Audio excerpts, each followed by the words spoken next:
Ya Tuhan, sebelum Kau ambil nyawaku, berilah saya kesempatan untuk mensejahterakan rakyat Indonesia. Begitulah permintaan dari Bapak Prabowo Subianto saat melakukan orasi kampanyenya di Kepulauan Riau. Assalamualaikum warahmatullahi wabarakatuh. Salam Om Swastiastu, Namo Buddhaya. Salam kebajikan dan salam sejahtera untuk kita semua. Saudaraku sebangsa dan setanah air, para penonton kanal YouTubeku yang sangat saya hormati dan sangat saya cintai. Salam jumpa dan selamat bertemu kembali bersama saya Sainai, tentunya di channel YouTube Orang Timur TV. Saudaraku sebangsa dan setanah air, sangat menarik ketika saya mendengar pidato dari Bapak Prabowo Subianto saat melakukan orasi kampanyenya di depan ribuan masyarakat yang ada di Kepulauan Riau. Ada sebuah permintaannya kepada Tuhan Yang Maha Esa, bahwa Tuhan, berilah saya kesempatan sebelum Kau ambil nyawaku, agar saya bisa mensejahterakan rakyat Indonesia. Luar biasa. Dan pada kesempatan ini, saya ingin mengajak pemirsa sekalian, mari kita bersama-sama mendengar pidato dari Bapak Prabowo Subianto ini. Selamat menyaksikan. Akan berangkat telanjang, tidak bawa apa-apa, saudara. Jangankan harta, jangankan uang, tangan saya, kaki saya, jiwa saya ambil untuk rakyat Indonesia. Ya Allah, ya Tuhan, saya minta satu.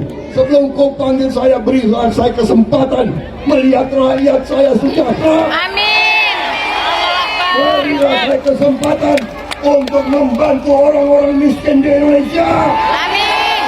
Berikan saya kesempatan untuk memberantas korupsi di Indonesia. Berikanlah saya kekuatan untuk membuat bangsa saya kuat, bangsa saya terhormat. Ya Allah, berilah saya kesempatan itu. Amin. Terima kasih rakyat Kepri, terima kasih. Hari ini Kau berikan semangat kepada aku. Kau membuat saya kembali, muda kembali kepada saya. Mari kita menghadapi masa depan dengan gemilang. Mari kita menghadapi masa depan Indonesia dengan gagah, berani, dengan kepercayaan diri. Kita tidak mau jadi bangsa yang dihina oleh bangsa lain. Saya tidak mau rakyat saya menjadi kacung bangsa lain. Saya tidak mau bangsa saya jadi bangsa kacung, bangsa budak, bangsa yang disuruh-suruh. Saya mau rakyat kita berdiri dengan terhormat, dengan satria, dengan gagah, dengan senyum, dengan berdiri setara dengan bangsa-bangsa lain di dunia.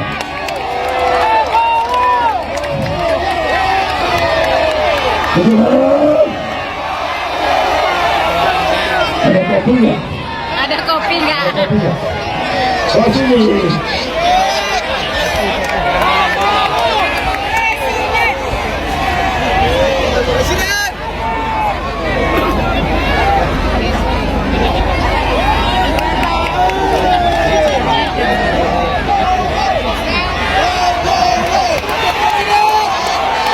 Presiden Indonesia. Itu baru kopi. Kalau saya tidak minum kopi, saya tidak ada 3 jam lagi. Bagaimana? Sanggup? Aku sudah bosan dengar pidato.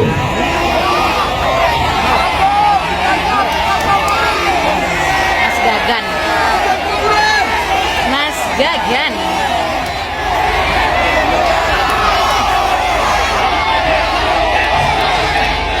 Saudara-saudara sekalian, ini Mbak siapa sih? Kok kucingnya baik sekali? Iya kan kucing itu. Tapi saya nggak tega mengambil kucing itu dari Anda itu. Saya tahu ada cinta banget sama kucing itu kan. Hah? Sampai bawa kucing rupanya dia. Ya Sekarang, Allah.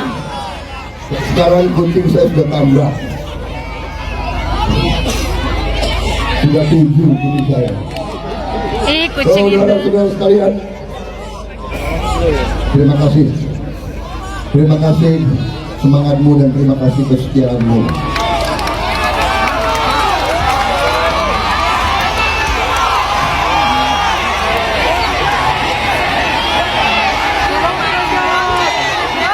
Hari ini dengan saya datang ke Kepri ini, berarti seluruh Sumatera sudah saya datangi. Mantap. Dan di setiap tempat. Oke guys, itu adalah cuplikan video saat Bapak Prabowo Subianto melakukan orasi kampanyenya di depan masyarakat yang ada di Kepulauan Riau. Dengan begitu semangatnya yang luar biasa, Prabowo meminta kepada Tuhan, meminta kepada Allah, bahwa ya Tuhan, ya Allah, sebelum kau ambil nyawaku, berilah saya kesempatan untuk mensejahterakan rakyat Indonesia. Berilah saya kesempatan untuk membantu rakyat saya yang miskin. Berilah saya kesempatan untuk membuat rakyat saya menjadi kuat. Itulah sepintas doa yang disampaikan oleh Bapak Prabowo Subianto di depan rakyat Kepri. Saudaraku sebangsa dan setanah air, di suasana pesta demokrasi seperti ini, siapapun pasti akan selalu mengharapkan yang terbaik, apalagi para relawan dan para pendukungnya. Mereka pasti menginginkan agar paslonnya itu harus menang di pesta demokrasi itu. Tetapi sedikit saya menyarankan bahwa mari kita menjaga suasana pesta demokrasi ini menjadi sebuah pesta yang berkualitas, sebuah pesta yang bermartabat, yang elegan, yang berwibawa. Sehingga jika itu kita lakukan, maka kemenangan yang akan kita raih, kemenangan yang akan kita peroleh adalah sesuatu yang benar-benar berkualitas, bukan dilakukan dengan cara-cara yang terhina. Semoga saja sepintas doa yang disampaikan oleh Bapak Prabowo Subianto ini bisa menjadi kenyataan dan beliau bisa menang di pesta demokrasi di tahun 2024 ini. Tetapi jika beliau kalah lagi, maka ini adalah kekalahan yang keempat kalinya. Karena terus terang, dari tahun 2004, Prabowo Subianto sudah berjuang mulai menjadi calon wakil presiden hingga saat ini beliau menjadi calon presiden. Sudah 4 kali berturut-turut. Apakah ini merupakan kesempatan terakhir dari seorang Prabowo Subianto untuk maju dalam pesta demokrasi seperti ini? Iya. Karena memang usia beliau saat ini sudah 72 mau masuk 73 tahun. Tidak muda lagi. Semoga saja doa-doa yang beliau sampaikan ini adalah sesuatu yang tulus, yang datang dari lubuk hatinya untuk mensejahterakan rakyat Indonesia. Sesuatu yang memang benar-benar dengan niat bahwa saya harus bisa mensejahterakan masyarakat saya. Saya harus membantu rakyat saya yang miskin supaya bisa menjadi lebih baik dari hari ini. Jangan sampai itu semua hanyalah omong kosong belaka, hanya demi meraih suara, demi meraih simpati dari rakyat Indonesia, dari masyarakat Riau ketika beliau menyampaikan orasi pidatonya itu. Saudaraku sebangsa dan setanah air, semoga saja kita rakyat Indonesia ini tetap kritis, tetap bijak, tetap mengedepankan kualitas dalam memilih pemimpin-pemimpin di bangsa ini. Seringkali saya katakan bahwa mereka-mereka yang saat ini maju sebagai paslon itu semua adalah putra-putra terbaik bangsa. Tetapi sebagai rakyat, kita harus mampu untuk memilih yang paling baik dari ketiga paslon ini. Tentu harapan saya dan harapan pemirsa sekalian adalah sama. Kita berkehendak agar orang yang mau menjadi pemimpin di bangsa ini adalah orang-orang yang punya niat untuk melayani rakyatnya. Orang-orang yang punya niat untuk memajukan bangsa ini menjadi lebih baik dari hari ini. Itu adalah harapan saya dan juga harapan pemirsa sekalian. Semoga saja semuanya bisa diwujud nyatakan di pesta demokrasi tahun 2024 ini. Mari kita lanjutkan lagi.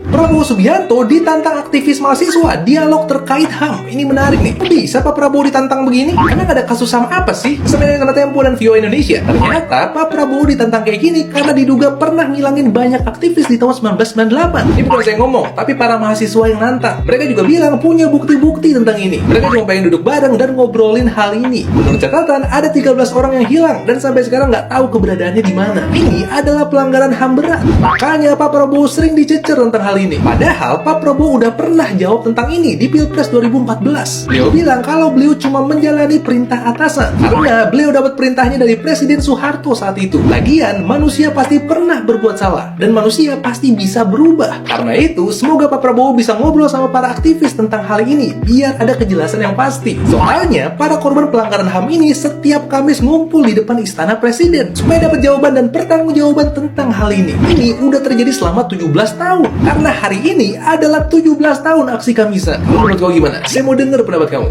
Halo teman-teman semuanya. Mohon maaf saya mau buat yang lucu-lucu tapi ternyata sudah lebih lucu penuntasan kasus HAM di Indonesia. Jadi sudah ya. Jadi ya sudahlah. Tadi saya sampai sini tadi agak bingung juga dengan lokasi terlalu besar untuk orang Nusa Tenggara Timur ya, maksudnya pertama kalinya saya datang ke Monas, teman-teman. Saya sudah ya 5 tahun di Jakarta, tapi ini pertama kalinya saya datang ke daerah Monas ya, teman-teman. 17 tahun tuh bukan waktu yang sedikit ya, panjang sekali. 17 tahun tuh kalau anak SMA sudah kelas 2 SMA gitu, kalau dia kelas 1 SD-nya itu 7 tahun. Waktu yang cukup panjang dari 2007 sampai sekarang 2024. Kemudian aksi Kamisan ini terus, dan saya tuh setiap kali membaca soal aksi Kamisan, saya selalu membayangkan bagaimana kalau saya yang menjadi korban di tahun-tahun yang dulu gitu. Kemudian membayangkan ibu saya berdiri setiap Kamis sore di sini untuk menunggu keadilan dari gedung di sebelah itu. Luar biasa. Jadi itu yang kemudian selalu membuat saya merasa bahwa aksi Kamisan tuh aksi yang spesial gitu. Dan spesial juga karena kita dihujani sekarang, teman-teman. Kalau kata anak Twitter, dihujani dengan lautan fakta gitu. Makasih Bang. Alangkah ironisnya kalau penculik dan para penculik yang diculik dengan yang culik jadi satu partai. Alangkah memalukannya kalau yang penculik dengan diculik menjadi satu kesepakatan. Untuk apa negeri ini berdiri kalau demokrasi dilacurkan oleh para aktivisnya?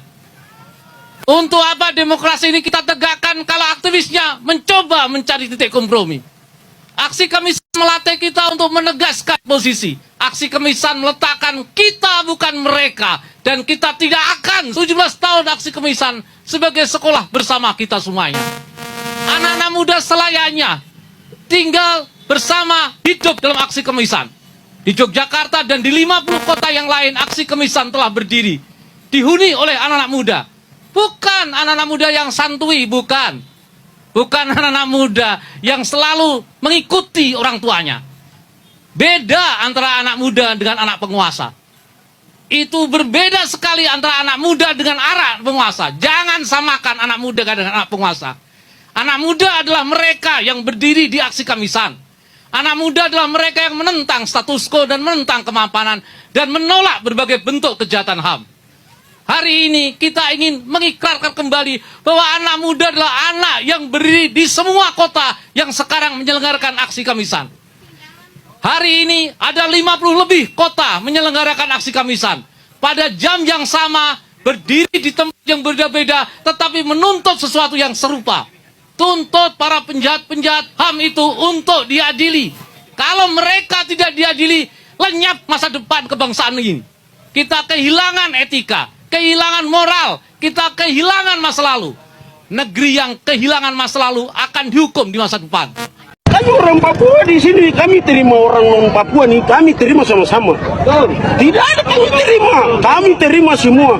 Bahkan Dana Otsus itu orang non Papua juga menikmati. Semua menikmati semua. Jadi jangan Prabowo tuh lihat kami itu sebagai separatis.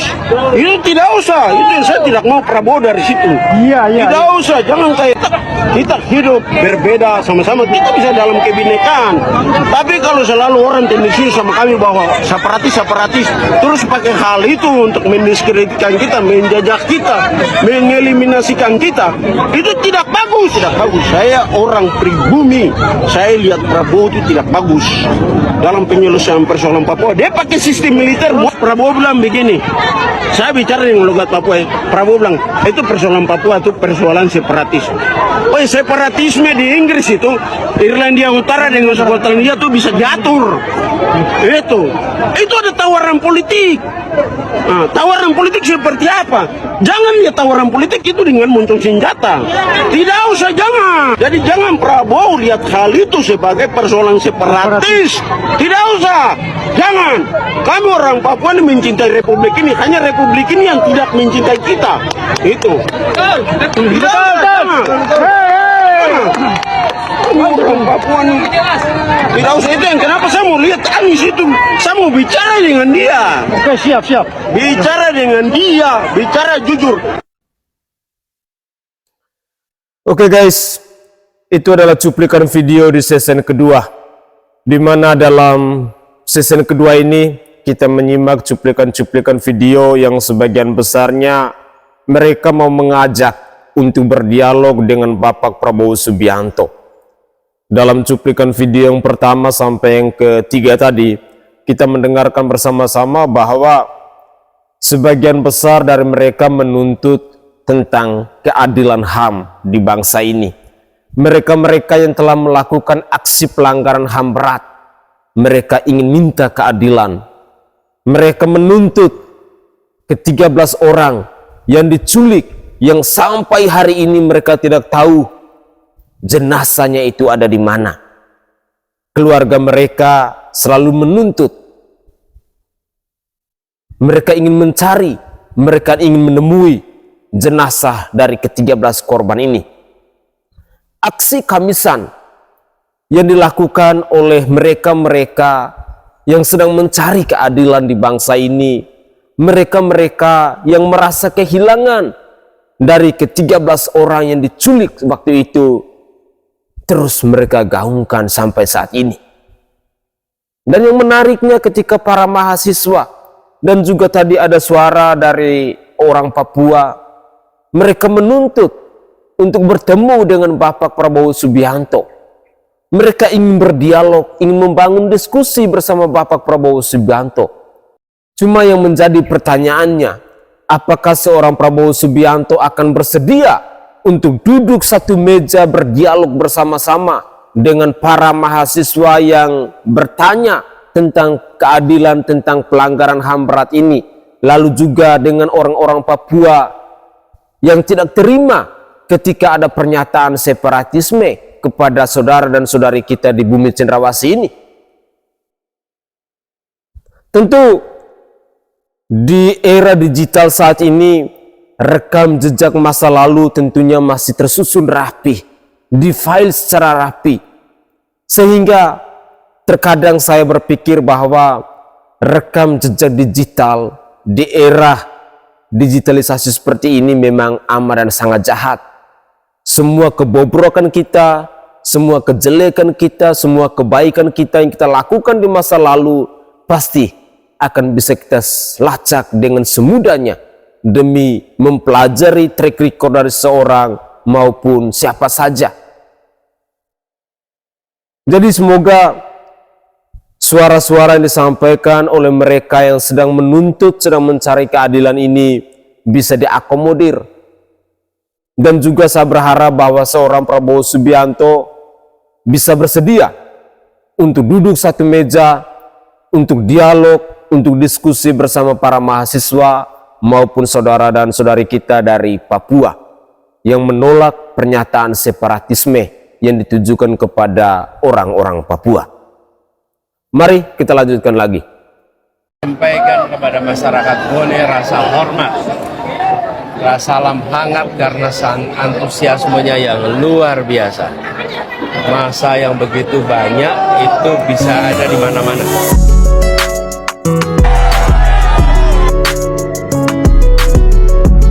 Dengan uang orang-orang bisa mengerahkan massa, tapi uang tidak bisa membuat orang jadi bersemangat.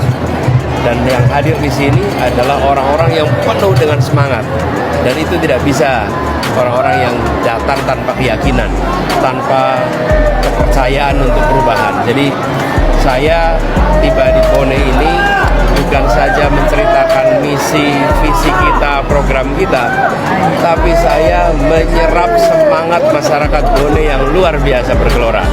Itu yang membuat selesai acara ini saya malah makin semangat. Saya malah merasa ini Sulawesi Selatan yang luar biasa.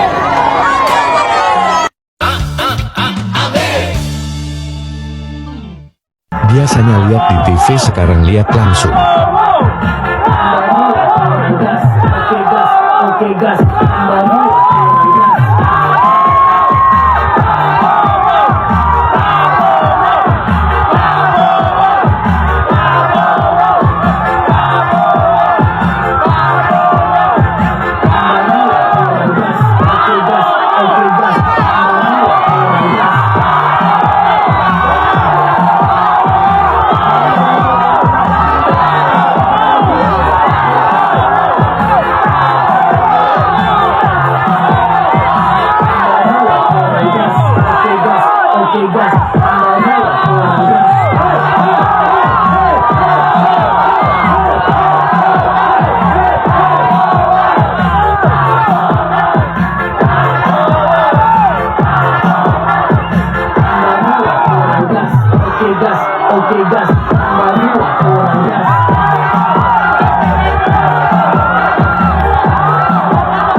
Alhamdulillah, selamat kepada Pak Prabowo, surveinya semakin tinggi dan bagus.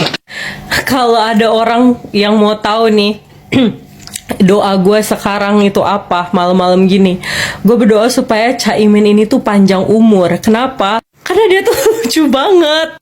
Caimin tuh kelihatan gitu, dia tuh orangnya baik. Caimin tuh polos gitu, dia tuh ingin menunjukkan apa yang ada di hati dia, apa yang ada di pikiran dia, tanpa mengingat ini situasinya kan kayak lagi di medan perang ya.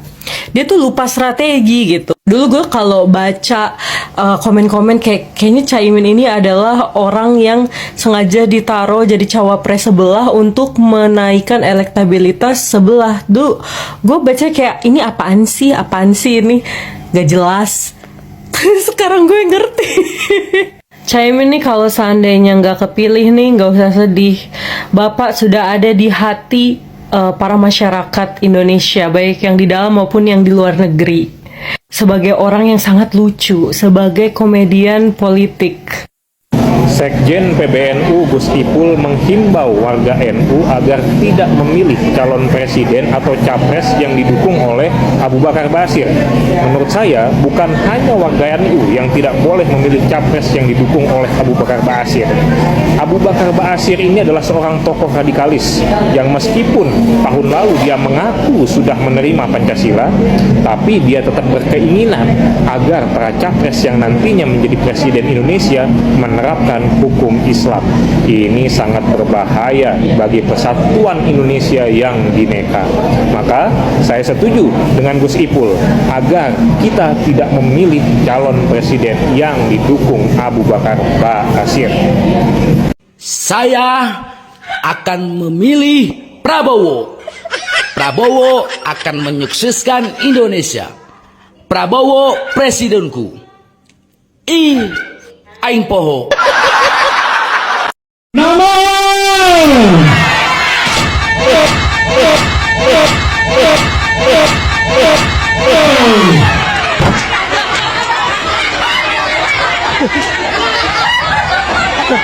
Ibu tertawa, saya tidak sakit. Hanya memang wasita memasang papan itu ya, dalam kata sidang yang umai. Artis-artis papan atas pada mendukung paslon 02. Para elit global dan elit politik juga berbondong-bondong mendukung paslon 02. Mereka kan punya usaha, bahkan pengusaha-pengusaha skincare juga berbondong-bondong mendukung 02. Mereka kan punya usaha, punya investasi dan sebagainya. Ada apa mendukung 02? Apakah nanti dibebas pajakin? Sudahlah, aku nggak tahu. Aku sebagai rakyat kecil nggak punya apa-apa. Dukung 03 aja, ya. Dukung 03 aja. Cua! Karena aku nggak punya apa-apa. Aku suara rakyat kecil. Dukung 03 saja. Oke guys, itu adalah cuplikan-cuplikan video yang bisa saya persembahkan ke hadapan pemirsa sekalian. Menarik ketika saya melihat cuplikan video saat kunjungan Bapak Anies Rashid Baswedan ke Bone ya. Jadi kita melihat bersama-sama bagaimana sambutan masyarakat yang begitu luar biasa. Dan demikian saya sering kali saya katakan bahwa saya tidak percaya dengan lembaga survei. Sekali lagi, saya tidak percaya dengan lembaga survei. Karena menurut saya secara pribadi, survei yang lebih real dan lebih nyata itu ketika para paslon ini mereka turun ke masyarakat. Kita akan melihat bagaimana sambutan, bagaimana euforia, bagaimana antusias dari masyarakat setempat dalam menyambut paslon itu. Seperti yang kita saksikan saat kunjungan Bapak Prabowo Subianto ke Kepri maupun kunjungan Bapak Anies Rashid Baswedan ke Bone ini. Luar biasa masyarakat itu. Lantas masih percayakah kalian bahwa lembaga survei selama ini selalu menempatkan elektabilitas dari seorang Anies Rashid Baswedan di posisi ketiga melulu? Lalu percayakah kalian bahwa hasil survei selalu menempatkan Bapak Prabowo Subianto di posisi pertama? Ataukah jangan sampai hasil-hasil survei itu semuanya kena cuan, kena dibayar? Mari, jangan semudah kita mempercayakan hasil-hasil yang dikeluarkan oleh lembaga survei. Sebagai rakyat, saya mau katakan bahwa saya lebih percaya ketika mata saya memandang bagaimana sambutan, bagaimana euforia, dan bagaimana antusias dari masyarakat ketika mereka mau menyambut paslon, baik itu di 01, 02 maupun 03. Itu adalah survei realnya. Lalu berikutnya lagi, terkait dengan cuplikan-cuplikan video yang lain, misalnya ketika kedatangan Anies Rashid Baswedan lalu ada pekikan suara dengan nama Prabowo tadi, saya belum merasa yakin apakah ini adalah suara realnya ataukah ini merupakan suara editan? Karena agak aneh ketika saya mendengar suara itu. Sekali lagi, saya tidak merasa yakin ketika Anies Rashid Baswedan datang mengunjungi di mana saya tidak tahu tadi, lalu berkunjung ke pasar juga, kita melihat ada petikan suara teriak nama Prabowo itu, apakah itu merupakan video aslinya ataukah hasil dari editan? Jadi semoga saja hal seperti ini kita rakyat Indonesia, kita sebagai masyarakat biasa mestinya lebih bijak lah. Mari saya mengajak kepada kita semua, kepada rakyat Indonesia, agar kita bersama-sama menjaga kualitas pemilu, menjaga pesta demokrasi ini menjadi sesuatu yang aman, sesuatu yang damai, sesuatu yang benar-benar tidak menimbulkan perpecahan dan kegaduhan. Karena terus terang, akhir-akhir ini kita menyaksikan bersama-sama saling hujat-menghujat, saling hasut-menghasut di media sosial itu sudah sangat luar biasa. Tetapi kembali lagi, kita sebagai rakyat, mari kita gunakan logika akal sehat kita, tetaplah berpikir waras, agar segala hal yang kita lakukan benar-benar tidak menyinggung atau tidak mengadu domba antara kelompok yang satu dengan kelompok yang lain. Begitulah kira-kira. Saya Sainai dari Provinsi Nusa Tenggara Timur. Saatnya kita yang rakyat jelata harus berani untuk bersuara. Salam hormat, salam NKRI, dan salam Pancasila untuk kita semua. Tetaplah semangat dan jangan lupa untuk selalu berpikir waras.